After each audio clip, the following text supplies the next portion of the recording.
ഇന്ന് നമുക്ക് ദുബായിൽ പ്രണയിക്കുന്നവർക്കും പ്രണയിക്കാത്തവർക്കും പ്രണയിക്കാൻ പോകുന്നവർക്കും പ്രണയിച്ചുകൊണ്ടിരിക്കുന്നവർക്കും പോകാൻ പറ്റിയൊരു സ്പോട്ട് പോയാലോ. അതേപോലെ കുട്ടികൾക്കും അത്യാവശ്യം നല്ല കളിക്കാനും അതേപോലെ എല്ലാ സൗകര്യങ്ങളും ഉള്ളൊരു സ്പോട്ട് തന്നെയാണ്.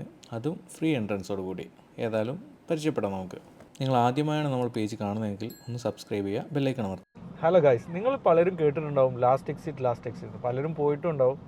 അപ്പോൾ എന്താണ് ലാസ്റ്റ് എക്സിറ്റ്, എങ്ങനെയാണ് രാത്രിത്തെ അവിടുത്തെ കാഴ്ചകൾ എന്നുള്ളത് നമുക്ക് ഏതായാലും ഒന്ന് പോയി വെക്കാം. നമ്മളിന്ന് വന്നത് ഖവാനിജിലുള്ള ലാസ്റ്റ് എക്സിറ്റിലാണ്.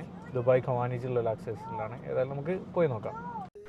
ശരിക്കും നമ്മളിങ്ങോട്ട് കയറി വരുന്ന റോഡ് എത്തുമ്പം തന്നെ നമുക്ക് നല്ലൊരു ഫീല് കിട്ടും. ശരിക്കും നമ്മൾ ഏതെങ്കിലും ഒരു ഫെസ്റ്റിവൽ സിറ്റിയിലേക്കോ അല്ലെങ്കിൽ അതേപോലെ എന്തെങ്കിലും ഒരു ആഘോഷം നടക്കുന്ന സ്ഥലത്തേക്കോ ചെല്ലുന്നൊരു ഫീലാണ് ഇവിടുത്തെ ലൈറ്റ് കാര്യങ്ങളൊക്കെ നമുക്ക് തരുന്നത്. ആ റോഡ് കഴിഞ്ഞ് നേരെ നമുക്ക് ഇങ്ങോട്ട് വന്നാൽ ചെറിയൊരു മാർക്കറ്റ് സൂക്കൊക്കെ പോലെ കാണാം. അതിൻ്റെ സൈഡിലാണ് ഓരോ കാര്യങ്ങളും കിടക്കുന്നത്. പ്രോമിസ് ബ്രിഡ്ജ് ആയാലും അതേപോലെ തന്നെ വിഷിംഗ് വെൽ ആയാലും എല്ലാ സാധനങ്ങളും ഒരു ഏരിയയിൽ അവരിങ്ങോട്ട് റൗണ്ട് ചെയ്ത് വെച്ചതാണ്. ഏതായാലും നമുക്ക് ഉള്ളിലേക്ക് കയറി നോക്കാം. അത് കഴിഞ്ഞ് നമ്മൾ ആ സൈഡിലൂടെ കയറി വരുന്നത് തന്നെ അവർ ആർട്ടിഫിഷ്യലായിട്ട് ഉണ്ടാക്കി വെച്ച ഒരു വെള്ളക്കെട്ടും അതിൽ തന്നെ കുറച്ച് കുട്ടികൾക്കൊക്കെ കളിക്കാൻ പറ്റിയ ചെറിയ ആക്ടിവിറ്റീസും എല്ലാം കൂടെ കാണുമ്പോൾ നമുക്ക് ശരിക്കും ചെറിയൊരു തടാകവും അതിൻ്റെ സൈഡിലുള്ള നൈറ്റ് മാർക്കറ്റും ആയിട്ടാണ് നമുക്ക് ഫീൽ ചെയ്യുക. പകലും ഇവിടെ നല്ല രസം തന്നെയാണ്. ഈ കാഴ്ചകളൊക്കെ കണ്ട് നടക്കുന്ന സമയത്ത് ഇവിടെ പോയി ചെറിയ റെസ്റ്റോറൻറ്റ്സ് കാര്യങ്ങളൊക്കെ ഉണ്ട്. ഈ സൈഡിലൊക്കെ ആ തടാകത്തിലേക്ക് ഇറങ്ങേണ്ട ഒരു റെസ്റ്റോറൻറ്റ് കാണാം. അതിൻ്റെ അപ്പുറത്ത് നമ്മൾ കാണുന്നതാണ് പ്രോമിസ് ബ്രിഡ്ജ്. മരണം വരെ എന്നും കൂടെ ഉണ്ടാവുമെന്ന് പറഞ്ഞിട്ട് ലോക്ക് ചെയ്തിട്ട് അതിനുശേഷം ചാവി ആ ചെറിയ തടാകത്തിലേക്ക്, അതായത് ആർട്ടിഫിഷ്യലായിട്ട് ഉണ്ടാക്കിയ തടാകത്തിലേക്ക് എറിഞ്ഞ ആൾക്കാരാണ് ഇവിടെ കാണുന്നത്.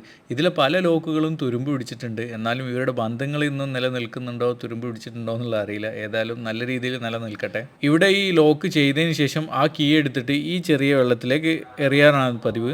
അതിനുള്ളിൽ നമുക്ക് ഒരുപാട് കീസ് കാണുകയും ചെയ്യാം. അത് കഴിഞ്ഞിട്ട് അതിൻ്റെ സൈഡിൽ തന്നെ ചെറിയൊരു മാള് പോലെ ചെറിയൊരു ഷോപ്പിംഗ് സെൻറ്ററും അതേപോലെ തന്നെ ഭക്ഷണം കഴിക്കാനുള്ള ഏരിയയും എല്ലാം കൂടെ നല്ലൊരു എന്താ പറയുക ഒരു നല്ലൊരു നൈറ്റ് മാർക്കറ്റ് തന്നെയാണ് ഇവിടെ. ഇതിൻ്റെ മെയിൻ ഹൈലൈറ്റ് വരുന്നത് ഈ പ്രോമിസ് ബ്രിഡ്ജ് തന്നെയാണ്. ഒരു സമയത്ത് ഇത് ഭയങ്കരമായിട്ട് ഇവിടെ ഒരു ട്രെൻഡിങ് ആയിരുന്നു. ആ സമയത്താണ് കൂടുതൽ ആൾക്കാരും ഇവിടെ വരികയും ഈ ലോക്കിടുകയൊക്കെ ചെയ്തത്. അന്ന് നിലവിലുള്ള ലോക്ക് തന്നെയാണ് ഒരുപാട് ഇപ്പോഴുള്ളത്. അതിനുശേഷം അവർ ചെറിയ ചെറിയ വാട്ടർ ഫൗണ്ടെയിൻസ് കാര്യങ്ങളൊക്കെ ഇപ്പോൾ സെറ്റ് ആക്കിയിട്ട് നല്ല രീതിയിൽ രാത്രിയിലേക്ക് കൂടുതൽ ആൾക്കാർക്ക് ഇവിടെ എൻഗേജ് ചെയ്യാൻ പറ്റുന്ന രീതിയിൽ മാറ്റിയെടുത്തിട്ടുണ്ട്. ഏതായാലും സംഭവം ഇവിടെ നടക്കാൻ തന്നെ നല്ലൊരു വൈബാണ്. ഏതായാലും കഴിയുന്നവരൊക്കെ വന്നൊക്കെ രാത്രിയാണ് ശരിക്കും ഇതിൻ്റെ ഒരു വ്യൂവും അതേപോലെ ഇത്രയധികം ലോക്കൽസിനൊന്നും നമുക്ക് വേറെ എവിടെയും ഇങ്ങനെ കാണാൻ കഴിയുമെന്ന് എനിക്ക് തോന്നുന്നില്ല. കാരണം കൂടുതലും അവർ തന്നെയാണുള്ളത്. കാരണം കഫേ കാര്യങ്ങളൊക്കെ കുറച്ചൊരു എക്സ്പെൻസീവാണ്, അതുകൊണ്ടുകൂടി ആയിരിക്കും. വൈകുന്നേരങ്ങളിലൊക്കെ ചെറുതായിട്ട് അതിൻ്റെ സൈഡിലിരുന്ന് ഒരു നദിക്കരയിലിരുന്ന് കോഫി കുടിക്കുന്ന ആ ഒരു ഫീലൊക്കെ കിട്ടാൻ വേണ്ടി നിങ്ങൾക്ക് എന്തായാലും പോകാൻ പറ്റിയൊരു സ്പോട്ട് തന്നെയാണ്. അതേപോലെ തന്നെ കുട്ടികൾക്കൊക്കെ അവിടെ ഒരുപാട് ആക്ടിവിറ്റീസ്, അതേപോലെ ഇതിലെ ഫ്രീ ആയിട്ട് ഓടിക്കളിക്കാൻ തന്നെ കുട്ടികൾക്ക് നല്ല രസം. അതേപോലെ തന്നെ ഈ നദിയുടെ സൈഡിലൂടെയുള്ള ഈ ഒരു നടത്തം നല്ലൊരു രസമാണ്. ചെറിയൊരു ഇളം കാറ്റും സത്യം പറഞ്ഞാൽ അവിടെ ഉണ്ട് കേട്ടോ. ശരിക്കും ഈ വെള്ളക്കെട്ടും കാര്യങ്ങളൊക്കെ ഉള്ളതുകൊണ്ട് വരുന്നതായിരിക്കും. അതേപോലെ തന്നെ പുതിയതായിട്ട് അവർ ഓരോ നിർമ്മിതികൾ അവിടെ അപ്ഡേറ്റ് ചെയ്തുകൊണ്ടിരിക്കുന്നുണ്ട്. പുതിയ ട്രെൻഡുകളും പുതിയ ലേറ്റസ്റ്റ് മോഡൽസൊക്കെ വെച്ചിട്ട് എന്താ പറയുക, നമ്മൾ ഒഴിവാക്കുന്ന പഴയ പാൻറ്റുകളും അതേപോലെ പഴയ പാട്ടകളൊക്കെ വെച്ചിട്ട് അവർ ചെറിയ രീതിയിൽ നല്ല വൃത്തിയായിട്ടുള്ള ഡിസൈനിൽ നല്ല രസത്തിൽ അവർ ചെയ്യുന്നുണ്ട്. ഏതായാലും ശരിക്കും മൈന്യൂട്ടായിട്ടുള്ള കാര്യങ്ങൾ പോലും ദുബായ് ശ്രദ്ധിക്കുന്നുണ്ട് എന്നുള്ളതിനൊരു തെളിവ് തന്നെയാണിത്. അതേപോലെ തന്നെ നമ്മുടെ നാട്ടിലൊക്കെ ഇതേപോലത്തെ കുറച്ച് സ്ഥലങ്ങളൊക്കെ എടുത്തിട്ട് നമുക്കും ചെയ്യാൻ കഴിയും. പക്ഷെ നമ്മുടെ ഗവൺമെൻറ് കാര്യങ്ങളൊന്നും അത്ര ഇനീഷ്യേറ്റ് ചെയ്യാത്തതുകൊണ്ടാണ് വരാത്തതെന്ന് തോന്നുന്നത്. ആ വരുന്ന വഴിക്ക് ഇവിടെ ഒരു വിൻറ്റേജ് കാർ കാണാം. ശരിക്കും പഴയ 90, 40, 50 ഒക്കെ ടൈമിലുള്ള കാറാണെന്നാണ് തോന്നുന്നത്. കാറല്ല, ശരിക്കും അതൊരു പിക്കപ്പാണ്. ഏതായാലും അത് നല്ല രീതിയിൽ തന്നെ റീസ്റ്റോർ ചെയ്തിട്ട് പുതിയ പെയിൻ്റൊന്നുമല്ല, ആ രീതിയിൽ തന്നെ അവിടെ വെച്ചിട്ടുണ്ട്. നല്ല ക്ലീനൊക്കെ ആക്കി വെച്ചിട്ടുണ്ട്. സംഭവം കാണാൻ നല്ല രസമുണ്ട്. അതേപോലെ പഴയ ഒരു ബോട്ടും ഉണ്ട് അവിടെ. ഇതൊക്കെ ശരിക്കും ഈ ഒരു ഏരിയയുടെ ഭംഗി കൂട്ടാൻ നല്ല രീതിയിൽ സഹായിച്ചിട്ടുണ്ടെന്ന് തന്നെ പറയാം. ആ കാണുന്ന ഒരു ഏരിയയിലേക്കാണ് റെസ്റ്റോറൻറ്റ്സ് കാര്യങ്ങളൊക്കെ ഉള്ളത്. അതേപോലെ തന്നെ ഈ ലെഫ്റ്റ് സൈഡിൽ വരുന്ന ഏരിയയിൽ കുട്ടികൾക്ക് കളിക്കാനുള്ള ഏരിയ ഉണ്ട്. അതേപോലെ ഈ വിൻഡ് ഷീൽഡൊക്കെ ഉണ്ടല്ലോ, സംഭവമൊക്കെ നല്ല രസം. അത് കഴിഞ്ഞ് നമ്മൾ വന്ന ഈ ഏരിയയിലാണ് ആൾക്കാർക്ക് ഇരിക്കാനും അതേപോലെ തന്നെ കോഫി കാര്യങ്ങളൊക്കെ കുടിക്കാനുള്ളത്. നമുക്ക് അവിടുന്ന് ഫുഡ് വാങ്ങിയതിന് ശേഷം ഇവിടെയൊക്കെ വന്നിട്ട് നമുക്ക് ഇരുന്ന് കഴിക്കാൻ പറ്റുന്നതാണ്. അതേപോലെ തന്നെ കുട്ടികൾക്കുള്ള ചെറിയ ആക്ടിവിറ്റീസ്, അതേപോലെ ട്രാക്ടർ, അതേപോലെ അവിടെ ഒരു ആടിനൊക്കെ കണ്ടില്ലേ, അതൊക്കെ നല്ല രസമുണ്ട് കേട്ടോ.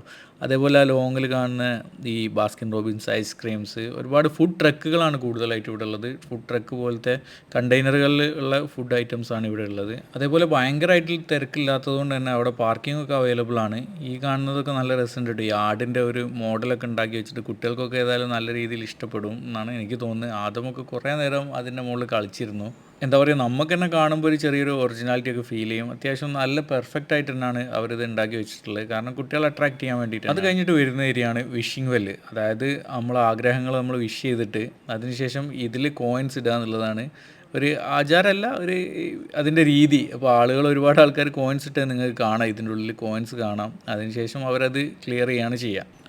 അത് കഴിഞ്ഞ് വരുന്ന ഏരിയയിൽ വലിയൊരു പശുച്ചേട്ടൻ ഇരിക്കുന്നുണ്ടല്ലോ, ഇരുന്ന ആൾ പുസ്തകം വായിക്കിട്ടാണ്. ഏതായാലും ഇതൊക്കെ കുട്ടികൾക്കൊക്കെ നല്ല രസമായിട്ട് തോന്നും എന്നുള്ള ഉറപ്പാണ് കേട്ടോ. ഏതായാലും അത് കഴിഞ്ഞ് അതാ വരുന്ന ട്രെയിന്, നമ്മളെ എന്താ പറയുക, നമ്മളെ ടോയ് ട്രെയിന് കാര്യങ്ങളൊക്കെ ഇവിടെ ഉണ്ട്. നമുക്ക് വേണമെങ്കിൽ അതിൽ നമുക്ക് കയറാവുന്നതാണ്. അതിനവരെ കൈ കാണിച്ചിട്ട് അതിൻ്റെ ചാർജ് കൊടുത്താൽ നമുക്ക് അതിൽ കയറാൻ പറ്റുന്നതാണ്. ഞാൻ പറഞ്ഞില്ല, നമ്മൾ ഒഴിവാക്കുന്ന പല സാധനങ്ങൾ അവർ യൂസ് ചെയ്യുന്നുള്ളത്.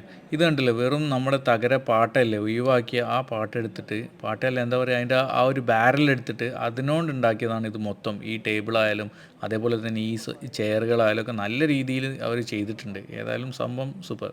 സംഭവം ഇതൊരു വൈബ് തന്നെയാണ് കേട്ടോ. ഇവിടെ ഇരിക്കാനും ഇരുന്നൊരു ചായ കുടിക്കാനും ഒക്കെ സംഭവം ഒരു പൊളി വൈബ് തന്നെയാണ്. ഏതായാലും കഴിയുന്നവരൊക്കെ വന്ന് നോക്കുക. കുട്ടികൾക്കൊക്കെ നല്ല ഇഷ്ടപ്പെടുമല്ലോ. ഇപ്പോൾ നാട്ടിൽ നിന്നൊക്കെ ഒരുപാട് ആൾ സ്കൂൾ വെക്കേഷനൊക്കെ വന്നതാണ്. അപ്പോൾ എൻട്രി ഫീ കാര്യങ്ങളൊന്നും ഇല്ലാണ്ട് നമുക്ക് പോകാൻ പറ്റിയൊരു സ്ഥലമാണ് ലാസ്റ്റ് എക്സിറ്റ്. ഈ കാഴ്ചകളെല്ലാം കണ്ട് ഇവിടെ ഇരിക്കാൻ ശരിക്കും നല്ല രസമാണ്. നമ്മൾ സമയം പോകുന്നത് അറിയേയില്ല. ടൈം ഫും എന്ന് പറഞ്ഞൊരു പോക്കാണ്. അത് കഴിഞ്ഞിട്ട് നമുക്ക് കാണാൻ പോകുന്നത് ഈ ശരിക്കും ലൈറ്റിംഗ് കൊണ്ട് അവർ നല്ലൊരു പന്തൽ പോലെ ഉണ്ടാക്കിയൊരു സ്ഥലമുണ്ട്. നിങ്ങൾ ചിലപ്പോൾ വീഡിയോസിൽ കാര്യങ്ങളൊക്കെ കണ്ടിട്ടുണ്ടാവും. ഇങ്ങോട്ട് കയറി വരുന്ന ആ ഒരു കാഴ്ച തന്നെ നല്ല രസമാണ്. ശരിക്കും നമ്മളൊരു ലൈറ്റും അതേപോലെ തന്നെ എന്താ പറയുക ചെടികളൊക്കെ ഉള്ള ഒരു പന്തലിലേക്ക് കയറി വരുന്ന ഒരു ഫീല് മാത്രമല്ല, അതേപോലത്തെ ഒരു പന്തൽ തന്നെയാണത്. ഒരുപക്ഷെ നിങ്ങൾ പല സെലിബ്രിറ്റീസിൻ്റെയും അതേപോലെ പല ആൾക്കാരുടെയും ഫോട്ടോ ഇവിടെ നിന്ന് കണ്ടിട്ടുണ്ടാവും. ആ ഒരു ഏരിയ തന്നെയാണ് ഇത്. ഇവിടുത്തെ ഒരു മെയിൻ ഫോട്ടോ സ്പോട്ട് തന്നെയാണിത്. അത് കഴിഞ്ഞതിന് ശേഷമുള്ള ഫോട്ടോ സ്പോട്ടാണ് അതേപോലെ പ്രോമിസ് ബ്രിഡ്ജ്. ഏതായാലും ചെറിയ ഷോട്ടുകൾ ഞാൻ ഇവിടെ വെക്കുന്നുണ്ട്. നല്ല രസമുള്ളതാണ്, ഒന്ന് കണ്ടുനോക്കി. ഏതായാലും നമ്മളെ പേജ് ആദ്യമായിട്ടാണ് നിങ്ങൾ കാണുന്നതെന്ന് വെച്ചാൽ ഒന്ന് സബ്സ്ക്രൈബ് ചെയ്യുക, അതേപോലെ തന്നെ ബെല്ലൈക്കൺ അമർത്തുക. ഇനി എന്തെങ്കിലും മാറ്റങ്ങൾ നമ്മുടെ ഭാഗത്തുനിന്ന് വരാനുണ്ടെങ്കിൽ അതും ഒന്ന് പറയാം. Thank you for watching.